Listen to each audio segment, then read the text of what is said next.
Welcome back to another episode of the Port Vale career mode here on FC25. Apologies if I don't quite have as much energy today for this episode. I am definitely about to come down with something. My throat's a little bit sore. I feel really hot right now when it is the same temperature in my room as it was last night, and I felt really cold last night. So I've got to get this recording out of the way before I probably end up in bed for the next 2 days. I don't think it's going to be that bad, but we'll see. Anyways, let's get on with the highlights from January. We start off by calling up Norwegian centre-back Trygve Jakobsen to the first team. Yeah, that was quite hard to say, wasn't it? He's had to be patient, but he will finally get his chance. First match ended in a 2-0 win over Northampton, with Brewster and Duck getting the goals. We then travelled down to Devon to take on Exeter, who took the lead after 25 minutes through Sonny Cox. Ben Garrity then thought it would be a great idea to knock someone over in the box.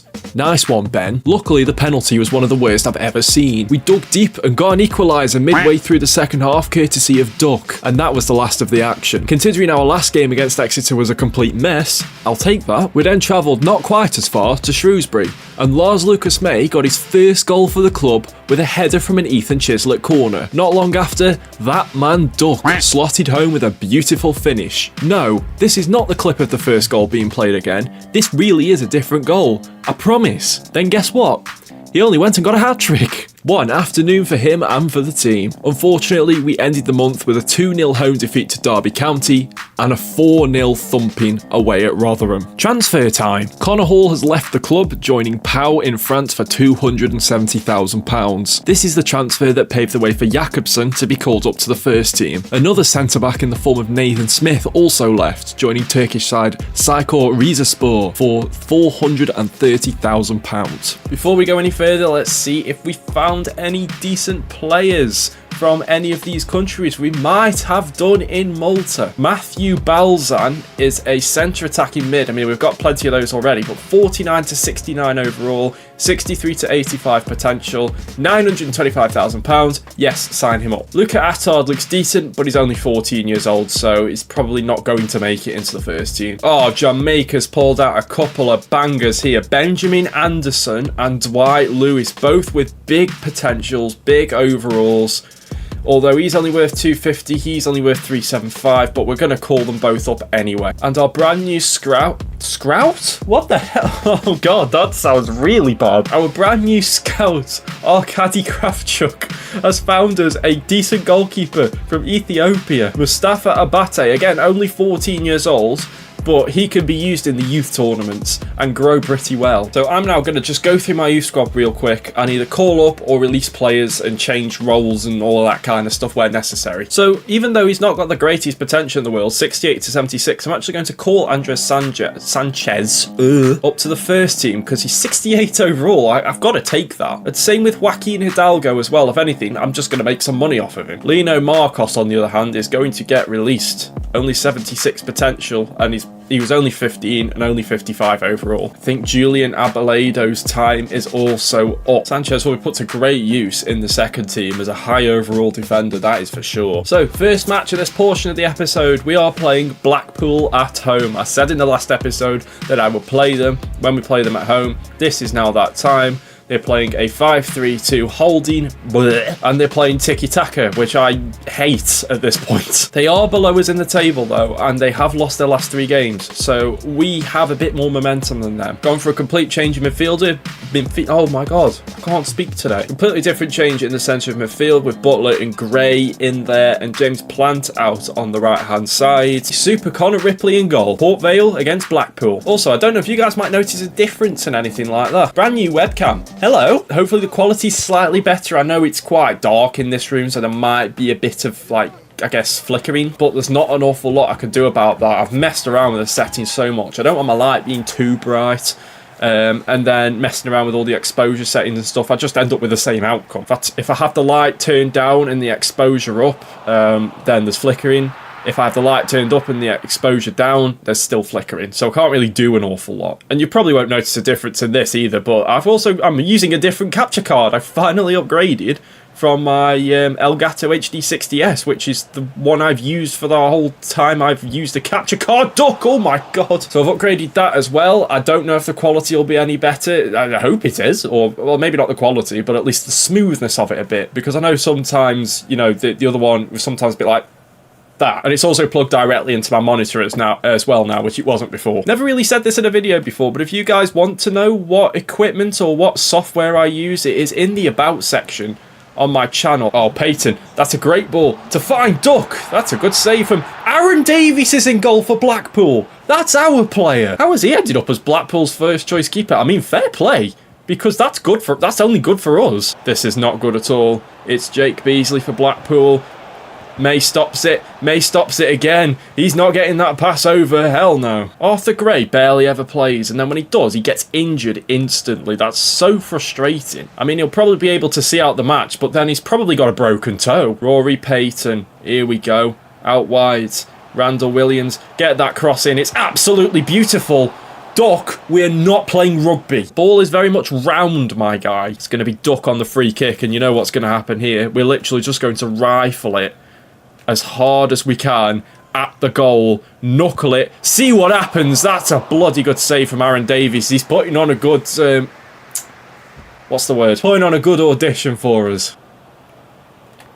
Oh wow, okay, we've been left without a defence here. Luckily we still have a goalkeeper. Come on, counter-attack. Peyton, where are you? Get in the middle. Peyton, get in the middle. Cross coming in. Peyton's getting close to it, but he's not going to reach it. Oh, poor touch. Randall Williams on his weaker foot. What a save from Davis. Now, Randall Williams is the one to take this corner because I've just taken off Ethan Chislett. A Dauphin! Oh!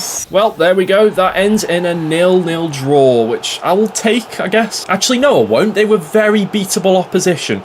I don't know why I'd take that. They've got our goalkeeper in goal, and he's pulled out a blinding performance, which I guess I will take, in a way.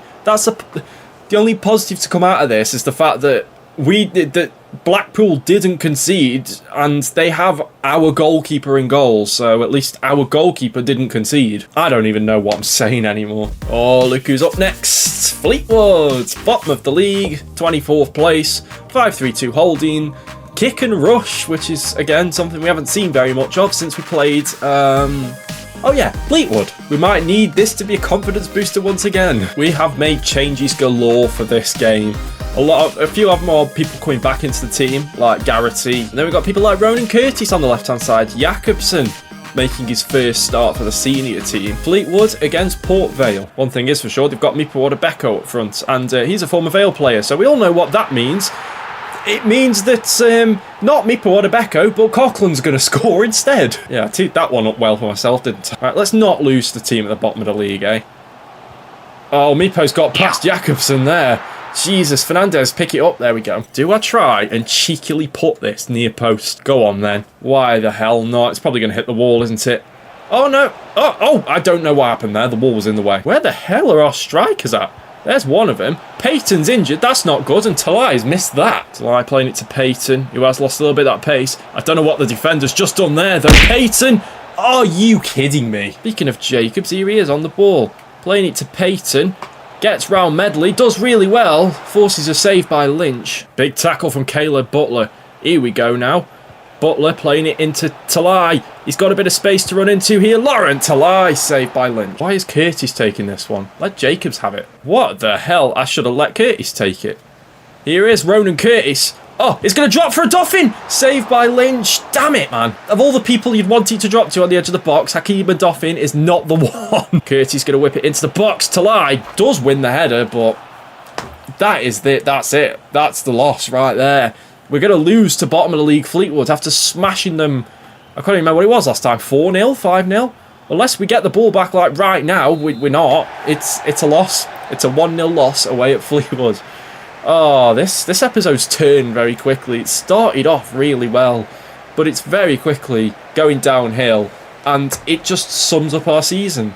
Inconsistent. We win one game, we lose the next. We win 2 games in a row, we'll lose the next 2 games. It's that kind of season. Feel like, whilst we're here, I'm going to give you a little update on the players out on loan, because I've not really done that yet. Harrison Nichols is now a 68 rating. Now, bear in mind, I don't know what his overall was like at the start of the season, or I haven't got the spreadsheet on me right now. But Harrison Nichols, 68. I'm pretty sure he's grown another 1 since he went out on loan. Benicio up to 60.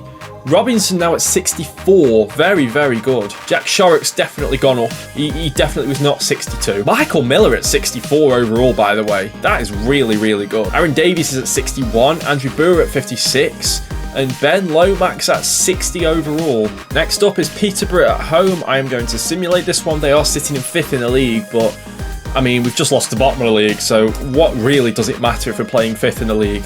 We draw against them. Of course we do. How do we lose to Fleetwood, who are so clearly bottom, and then draw with Peterborough? In fact, I'm not even going to blame the game for that. That is just League One for you. I'm giving Sanchez a go at left centre-back for this next game against Mansfield. I've completely forgot to check the opponent analysis, but you know what? Let's not have a look at it. Let's just go into it blind, because I feel like that might help. I don't know. Anyway, Port Vale against Mansfield Town. One thing I do know is that we're in 16th and they're in 15th, so 2 hopefully evenly matched teams here, and hopefully we're just that little bit better and go above them. Duck wins it back, playing it to James Plant in the middle, to the middle even for Byers. Byers has still got that. I thought he'd lost it there. Ethan Chislett, good save from Pim. Chislett inside. Duck, ref, thank you very much. That is a penalty, easy. We'll give it to Duck. He's the one who won the penalty. Here we go then. Duck to put it in the top left corner. Yes! Love that from Duck. It's 1-0 to the Vale. Plant playing it through. It's Duck again! Bloody hell, he's putting power behind everything here. Oh, Duck wins it back. Here's Brewster. Play it inside. Ethan God damn it.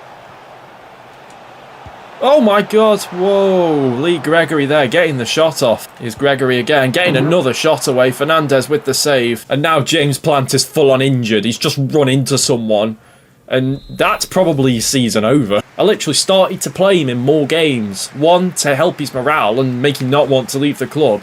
And 2, because he's actually good. But we all know what this game's like. He's going to be injured, he's not going to play for a while, and then he's going to start moaning that he's not playing, even though he can't play. Tell you what, Will Garrett's turned up right at the start of this second half, though, as the replacement for Planty. Byers gets on the end of it. George Byers with a hit! Oh, yes! Oh, come on! That's huge! What a hit from George Byers!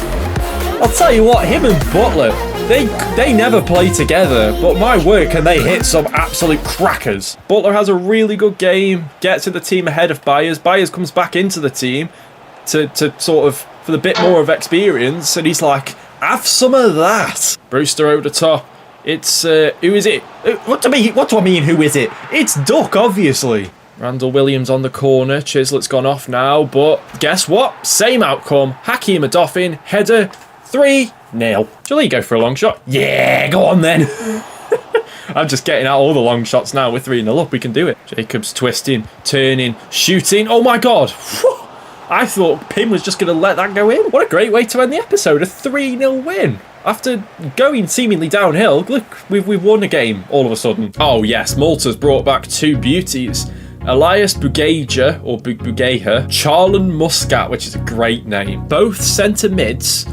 Bugeja's got the better potential. I'm going to sign them both up and just see what they look like. I'm probably not going to keep them both, though. Unfortunately, this time, Jamaica has not brought us back anything decent. Ethiopia has, though. Zelalem Hassan. That is a great, great player to find. 50 to 68 overall, 69 to 93 potential. That is the best goalkeeper we've found so far in terms of, like, on paper. Cam Warner is the best goalkeeper we've found, though, in the youth setup so far because he's just been ridiculous in every single tournament. I think Mustafa Abate is already heading out because Zelalem Hassan is so much better. Benjamin Anderson's potential has dropped like a stone, so he's going to be released. I need to be more ruthless with the youth squad now because it's getting quite full, and obviously we don't have unlimited funds. I think Minoru Mura, unless he asks to get called up this season, which he might well do, I will call him up next season and loan him out because he's 63 overall, looking very, very good. He's only going to get better with a loan out for sure. I'm going to make Charlan Muscat a left mid. He's only 5'7". He's got okay-ish defending stats, but he'd be better out on the wing for sure. There's going to be quite a few of these players that I will call up and loan out next season. Ivan Ibanez is at the top of that list, as is Minoru Miura. Probably also Nicolas Vega as well, just because of his potential. They can't stay in the youth squad forever. And obviously, you know, the youth squad needs to keep on progressing and keep moving. It's like a conveyor belt. Unfortunately, James Plant has been ruled out for 2 months, which is less than I thought it was going to be. So he does still... Oh, he probably doesn't have a part to play. Probably have a part to play in the final game of the season, and that's it. I believe we started this episode in 12th, and we're ending it in 12th. Because, yeah, we've moved back up to 12th again. But look at the queue of teams here. I mean, like, one loss and we're down to 18th. We were in 16th before, when we played Mansfield, we were 16th and we moved up to 12th with that one win. I don't think we're going to reach the playoffs though, because we are now 12 points behind the playoffs with 13 left to play. I don't think, with our inconsistent form, we are going to reach that unless we absolutely turn it up to the max in the next episode, which, if we don't hit the playoffs, will be the finale of season 2. But anyways, guys, I'm going to leave it there for this episode. I am getting a headache now. If you guys enjoyed it, make sure to smash that like button down below. Subscribe if you like what you see and you want to see more. And if you don't want to miss a video, hit that little bell somewhere near the subscribe button. You'll get a notification every time that I upload if you select all notifications. Ow! Also, my socials are in the description below. My X, my Blue Sky page, which is fresh, and also my Twitch channel, which I haven't streamed on for years. But who knows? Maybe 2025 will bring streaming back. Until next time, thanks so much for watching, and peace.